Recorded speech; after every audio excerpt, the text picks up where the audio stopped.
mo na ang uban ng mga tao dili na mahadlok kung mubuhat og sayop kay mahog naman na mas gilabanan pa nato ang kriminal kaysa nasa authority.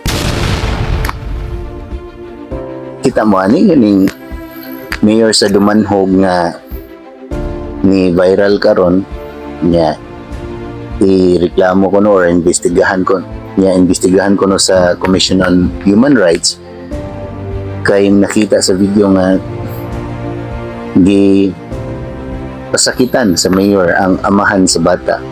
Kung nakita ninyo na ang interview, ang bata niyang ko no nga mo siya kung sa ino na ito pagkasulti gibaligya sa siyang papa no niya nasuko ang mayor sa papa o wala na siya kapugong sa iyang emosyon, so gidapatan niya ang papa o imbestigaran kuno ni sa Commission on Human Rights. Kami nga nagtanaw, ako nga audience nga nagtanaw ato, ako reaction na ha mura panahon og tungod sa gibuhat sa mayor, murag ang amahan na ang biktima, murag nalimtan iyang sa banga gingaton niya iyang kaugalingong anak. O ang nakasana noon natong panahon na ang mayor. Kung ako ang mayor siguro basin dili ra ingato ko mabuhat. No kay but nadalan sad siguro sa emosyon ng mayor. Limang ka ang bata may gipangutanan sa mayor unsay nahitabo sa iya ha.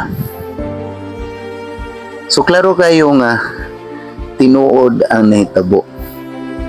Dayon moto wala nakapugong ang mayor. Mura ganig kita di ta pwede mo dapat sa daotang tao. Dili pwede masuko ang mga tarong nga tao sa daotang tao. Dili pwede ang tarong nga tao mo pasakit sa mga dili tarong nga tao kay dili pwede. Samtang mga daotang tao pwede mo buhatan na kunya kung pasakitan ko nimo bad ka. Mas bad ka na ako.